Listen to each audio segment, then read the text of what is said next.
ओम नमः शिवाय. शिवपुराण कथा क्रमांक 8. संध्या व कामदेवाचे प्राकट्य. महादेवांपासून विष्णू, ब्रह्मदेव आणि रुद्राची उत्पत्ती झाली. त्यानंतर ब्रह्मदेवांनी जीवसृष्टी, मनुष्यसृष्टी, ऋषीमुनी यांना उत्पन्न केले.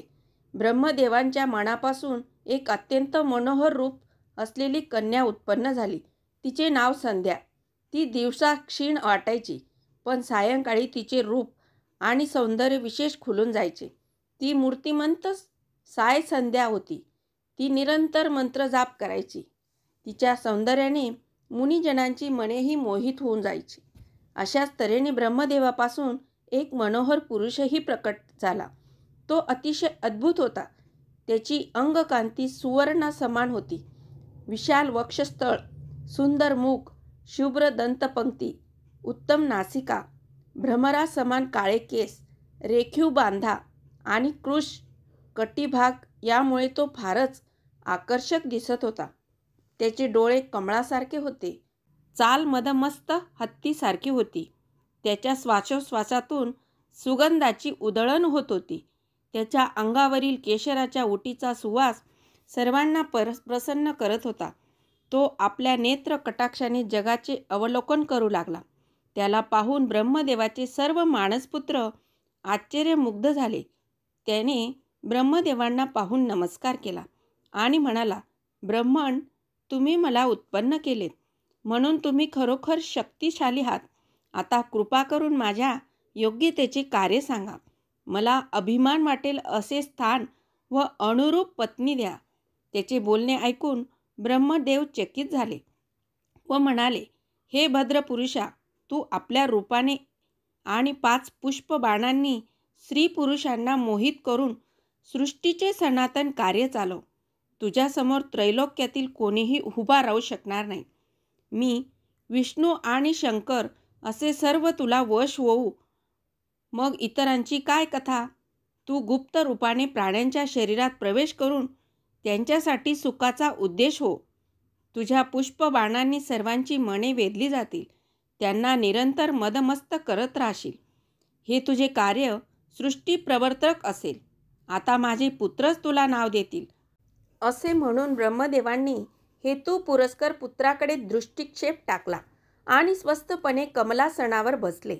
सर्व ऋषींनी विचारविमर्श करून म्हटले की तू सुरुवातीसच आमचे व ब्रह्मदेवांचे चित्त मतलेस, अर्थात चलित केले, म्हणून तुला मन्मथ म्हणतील. या जगात तुझ्यासारखा सुंदर आणि कामरूप असा कोणीही नाही, म्हणून तुझे दुसरे नाव कामदेव असेल. मदाचा प्रादुर्भाव करणारा म्हणून मदन आणि तुला दर्प असल्यामुळे कंदर्प अशी तुझी अन्य नावे असतील. दुसरा कोणताही देव तुझ्या इतका पराक्रमी नसेल. तू सर्व व्यापी होशील, त्यामुळे सर्वत्र तुझेच वास्तव्य राहील. दक्षाची एक कन्या तुझी पत्नी होईल.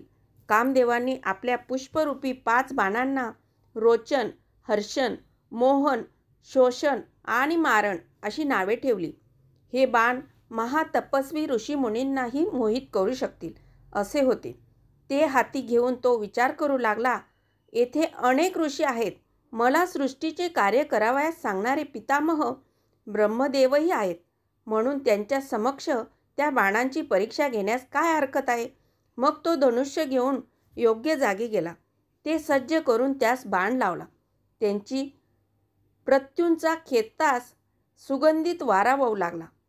त्या सुवासाने सर्वांना मुग्ध केले. कामदेवांनी वेगवेगळ्या पुष्प बाणांनी ब्रह्मदेवांना आणि त्यांच्या या सर्व ऋषींना व संध्यालाही जर्जर केले. सर्वांच्या मनात दुर्दम्य कामविकार उत्पन्न झाला. कामावश होऊन ब्रह्मदेव आणि प्रजापती मरीची, दक्ष आदी पुत्रांच्या मनात संध्येला प्राप्त करण्याची अभिलाषा उत्पन्न झाली. हे पाहून कामदेवाला आपल्या कार्याबद्दल विश्वास वाटू लागला. त्यासमयी धर्म तेथेच उभा होता. आपल्या पित्याच्या व भावांच्या मनात पापबुद्धी निर्माण झालेली पाहून त्याला फारच दुःख झाले. त्याने धर्मरक्षक शंकराचे स्मरण केले. तेव्हा भगवान शिव साक्षात प्रकट झाले. ते सर्वांकडे पाहून हसून म्हणाले, विधाता, संध्या ही तुझीच कन्या आहे ना? मग तिच्याविषयी तुझ्या मनात कामविकार कसा उत्पन्न झाला? हे योग्य नाही. सर्व वेद तुझ्या मुखात आहेत, पण काम प्रभावाने तू त्यांचे उपदेशही विसरलास. तुझे मन इतके बहकलेच कसे? कुठे गेला तुझा विवेक? कुठे गेले तुझे धैर्य? हे सर्व ऋषी देखील एका स्त्रीला पाहून असे कसे कामवत झाले? त्यांचे निर्मळ मन मलिन कसे झाले? तुमच्यासारख्या स्त्रीवर आसक्त होणाऱ्या पुरुषांनी शास्त्रचर्चा करण्यात काय अर्थ आहे? तुमचा धिक्कार असो. शंकराचे बोलणे ऐकून ब्रह्मदेव खजील झाले. त्यांना दरदरून घाम फुटला. मनात संध्येबद्दल अभिलाषा असूनही शिवजींच्या भयाने त्यांनी तो काम विकार टाकून दिला. परंतु त्या समयी त्यांच्या शरीरातून जे घर्मबिंदू खाली पडले त्यापासून 64,000 अग्निश्वात्त आणि 86,000 बहिर्षत पितर उत्पन्न झाले. त्या समयी दक्षाच्या घामापासून एक कन्या उत्पन्न झाली. ती सर्व गुण संपन्न व अतिशय सुंदर होती. तिचे सर्व अवयव कोमल आणि मनोहर होते. तिचे नाव रती. तिचे रूप आणि सौंदर्य पाहून सर्व ऋषींचे वीर्य स्खलित झाले. त्यापासून सोमपा, अजप्पा, सुकाली, हविष्मान आणि कव्यवाह, संध्यक पितृगणांची उत्पत्ती झाली. अशा प्रकारे निर्दोष संध्येमुळे अनेक पितरांची सृष्टी अस्तित्वात आली. धर्माच्या हाकेला धावून महादेवांनी त्यांचे रक्षण केले व अनुग्रह करून ते अंतर्धान पावले. या सर्व प्रकारामुळे ब्रह्मदेवाला कामदेवाचा खूपच राग आला. त्यांनी त्याला सर्वांसमक्ष शाप दिला. कंदर्पा, तुला आपल्या सामर्थ्याचा फारच गर्व झाला आहे. तुझ्यामुळे आम्हा सर्वांना मान खाली घालावी लागली. या प्रमादाबद्दल तू शिवनेत्रातील अग्नीने भस्मसात होतील. ही शापवाणी ऐकून कामदेव भयभीत झाले. तो ब्रह्मदेवांच्या चरणावर पडून क्षमा याचना करू लागला व म्हणाला, ब्रह्मदेवा, तुम्ही माझ्यासाठी जे कार्य नियोजित केले होते तेच मी केले. तुम्ही मला त्रैलोक्यातील सर्व जीव तुला वश होतील असे सांगितले होते. त्या वचनांची प्रचिती घेण्यासाठीच मी हे परीक्षण केले. यात माझा काय दोष? मी खरोखरच निरपराधी आहे. हे प्रभो, माझ्यावर दया करा. मला शापमुक्त होण्याचा उपाय सांगा. कामदेवांचे बोलणे ऐकून ब्रह्मदेव शांत झाले. ते त्याला म्हणाले, कंदर्प, तू संध्याबद्दल माझ्या मनात कामविकार उत्पन्न केलास म्हणून मी तुला शाप दिला आहे. तो कधीही खोटा ठरणार नाही. तू महादेवांच्या तिसऱ्या नेत्रातील अग्नीने भस्मसात होशील. त्यानंतर काही काळाने ते विवाह करतील. पार्वती त्यांच्या जीवनात प्रवेश केल्यानंतर तुला पुन्हा दुसरे एक शरीर मिळेल. हे ऐकून कामदेवांचे व उपस्थित सर्वांचे समाधान झाले. त्यानंतर ब्रह्मदेव अंतर्धान पावले व सर्वजण आपापल्या स्थानी गेले. ब्रह्मदेव अंतर्धान पावल्यानंतर त्यांच्या वचनाचे स्मरण करून दक्ष कामदेवाला म्हणाला, मदना, माझी कन्या रती ही तुझ्यासारखीच परमसुंदर, सर्व गुण संपन्न व सुशील आहे. तुला अनुरूप अशीच आहे. तिचा स्वीकार कर. ती नेहमी तुझ्या समवेतच राहील व तुझ्या इच्छेनुसार वागेल. त्याच्या प्रस्तावास मदनाने तात्काळ होकार दिला. त्या दोघांचा विवाह थाटामाटात संपन्न झाला. दक्षाने विधीपूर्वक कन्यादान केले. दक्ष कन्या रती अतिशय मोहक होती. तिचे लावण्य मुनिजनांचे मन आकृष्ट करील असे होते. तिच्याशी विवाह केल्याने मदन आनंदात होता. तिच्या प्रेमळ सहवासात त्याला आपल्या दुःखाचा व ब्रह्मदेवाने दिलेल्या शापाचा विसर पडला. संध्याचे चरित्र. संध्येचे चरित्र श्रवण केल्याने स्त्रिया साध्वी होऊ शकतात. संध्या ब्रह्मदेवाची मानस कन्या.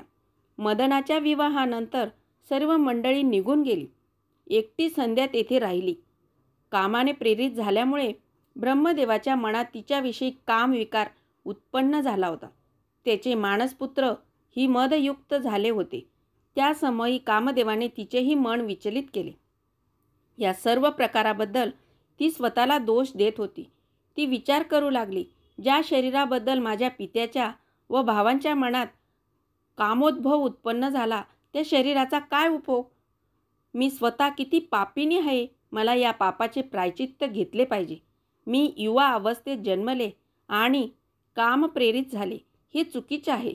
यापुढे भूतलावावर उत्पन्न होणाऱ्या कोणत्याही देहधारी जीवाला जन्मल्याबरोबर कामभाव प्राप्त होऊ नये ही मर्यादा प्रस्थापित केली पाहिजे.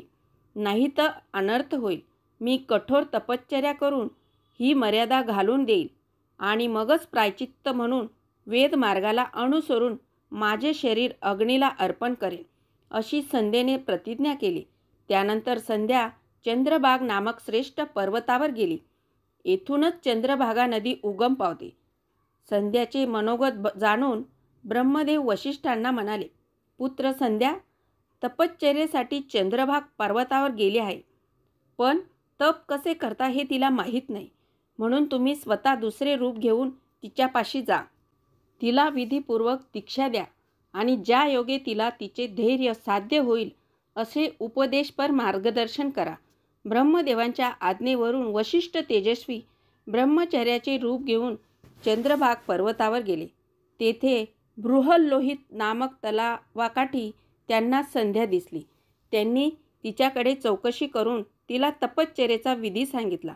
ते म्हणाले, जे सर्वांमध्ये श्रेष्ठ आणि उत्कृष्ट आहे, जे सर्वांचे परम आराध्य दैवत आहे, अशा शंकराची तपश्चर्या कर, त्यांचे भजन कर. तू ओम शंकराय नमः ओम या मंत्राचा निरंतर जप कर. मौन धारण कर. मौन राहूनच स्नान कर. मौन राहूनच शिवपूजन कर. शुभ उद्देशानेच शिवजींचे चिंतन कर.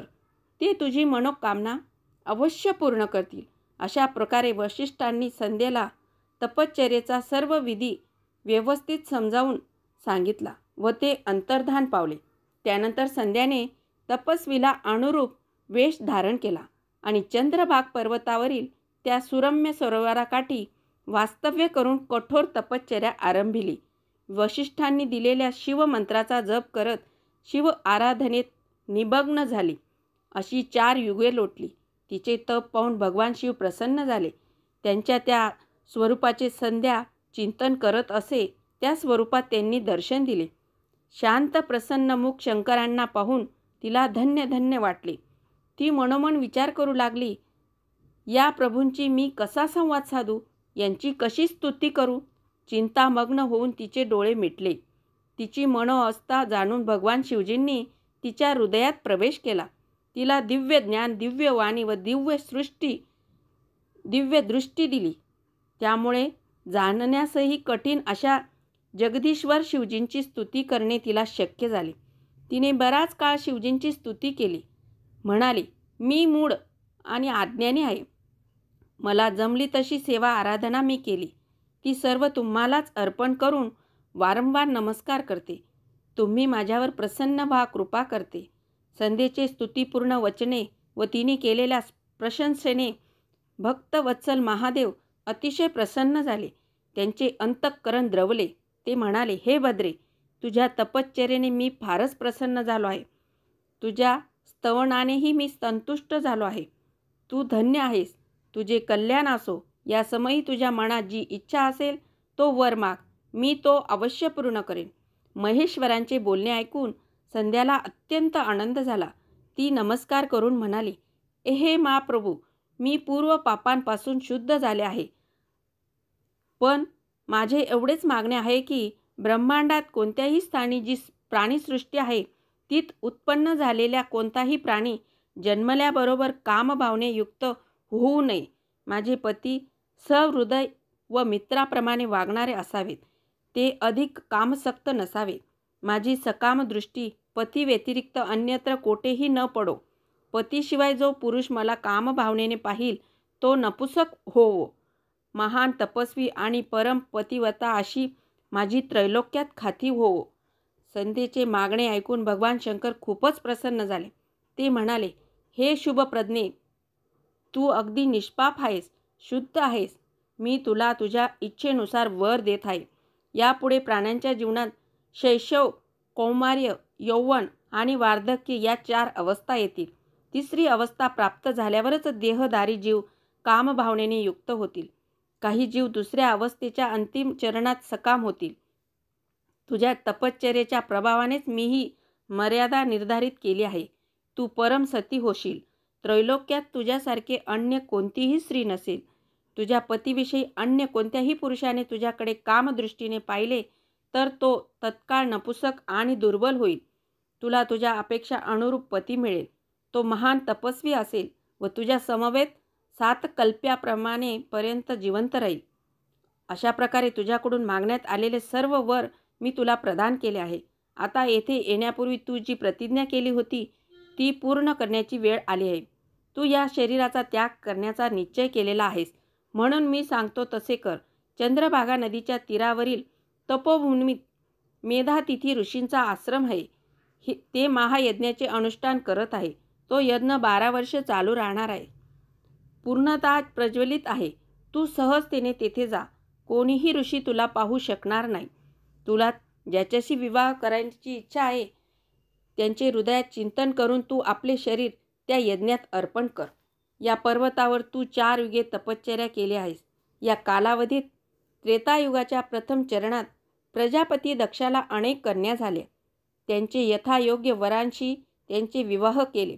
त्यापैकी 27 कन्या चंद्राला दिल्या आणि अन्य भार्या सोडून तो केवळ रोहिणीवरच प्रेम करू लागला. त्यामुळे संतप्त झालेल्या दक्षाने त्याला शाप दिला. त्याने शापमुक्त व्हावे म्हणून ब्रह्मादिक सर्व देव तुझ्यापाशी आले होते. पण त्या समयी तू माझ्या ध्यानात इतकी रममाण होती की त्याच्याकडे डोळे उघडून पाहिलेही नाहीस. तेव्हा चंद्राला शापमुक्त करण्यासाठी त्यांनी येथे एक नदी उत्पन्न केली. चंद्रामुळे तिला चंद्रभागा हे नाव पडले. तिच्यावर आविर्भवन झाल्यावर महर्षी मेधातिथींचे तिच्या तीरावर आगमन झाले. त्यांच्यासारखा दुसरा तपस्वी नाही. सध्या हे प्रदीर्घ चालणारा ज्योतिष्टोम यज्ञ करत आहे. त्या यज्ञाग्नीत स्वदेहाचे दहन करून तू पवित्र होशील आणि तुझी प्रतिज्ञाही पूर्ण होईल. अशा प्रकारे संध्याला मनोवांछित वरदान देऊन आणि कल्याणार्थ हितोपदेश करून देवेश्वर शिव अंतर्धान पावले. संध्येची आत्माहुती व अरुंधतीची उत्पत्ती. त्यानंतर संध्या चंद्रभागेच्या तीरावर वसलेल्या तपोभूमीत आले. तेथे मदातिथी ऋषी यज्ञ करत होते. ते यज्ञकुंडापाशी गेली तेव्हा शिवाकृपेने कुणाच्याही दृष्टीस पडली नाही. तिने तपश्चर्येचा उपदेश देणाऱ्या वशिष्ठ ऋषींचे स्मरण केले आणि तोच पती प्राप्त व्हावा अशी इच्छा धरून प्रज्वलित अग्नीत उडी घेतली. तिच्या शरीर यज्ञातील हवन द्रव्याप्रमाणे तत्काल दग्ध झाले. त्याचा हवन द्रव्यासमान गंध दरवळला. अग्नीने शिवजींच्या आज्ञेनुसार तिचे सूक्ष्म शरीर घेऊन सूर्यमंडलात प्रवेश केला. सूर्याने देवतांच्या आणि पितरांच्या तृप्तीसाठी त्या शरीराचे 2 भाग करून ते आपल्याच रथात ठेवले. तिच्या शरीराचा वरचा भाग प्रातः संध्या व शेष भाग सायं संध्या झाला. प्रातः संध्या ही अरुणोदयाच्या सुमारास केली जाते, तर सायं संध्या ही लाल कमळासमान सूर्याचा अस्त होतो तेव्हा केली जाते. प्रातः संध्या ही देवतांना तर सायं संध्या ही पितरांना प्रसन्न करणारी आहे. परम दयाळू भगवान शिवजींनी संध्येच्या प्राणांना दिव्य शरीर दिले. ती यज्ञ समाप्तीच्या वेळी अग्नीमध्ये कन्या रूपाने प्रकट झाली. तिची अंगकांती तप्त सुवर्णमान होती. यज्ञ नारायणाच्या कृपाप्रसादाने कन्या प्राप्त झाली म्हणून महर्षी मेधातिथींना फार आनंद झाला. त्यांनी तिला स्नान घातले व मोठ्या प्रेमाने आपल्या मांडीवर बसवले. तिचे अरुंधती असे नामकरण केले. यज्ञ कार्य यथासांग पार पडले आणि परमेश्वराने प्रसादही दिला म्हणून त्यांना अगदी कृतकृत्य झाल्यासारखे वाटले. ते शिष्य परिवारासह आश्रमात राहून अरुंधतीचे पालन पोषण करू लागले. ती उपवर झाली तेव्हा ब्रह्मदेव, विष्णू आणि महेश्वर यांनी मेधातिथींशी विचारविमर्श करून तिचा वशिष्ठांशी विवाह करून दिला. तो विवाहोत्सव देव, ऋषी, मुनी अशा सर्वांनाच आनंद देऊन गेला. या मंगल प्रसंगी ब्रह्मदेवांच्या, श्रीहरीच्या व शिवजीच्या हातून पडलेल्या जलाने क्षिप्रा व अशा 7 पवित्र नद्या उत्पन्न झाल्या. अरुंधती वशिष्ठांची पत्नी असून श्रेष्ठ पतिव्रता धर्माचे पालन करत आनंदाने राहू लागली. तिला शक्ती आदी श्रेष्ठ पुत्र झाले, जे स्त्री पुरुष याचे संध्येच्या चरित्राचे श्रद्धेने श्रवण करतात त्याच्या सर्व इष्ट कामना पूर्ण होतात. श्री सांब सदाशिवार्पण नमस्तु.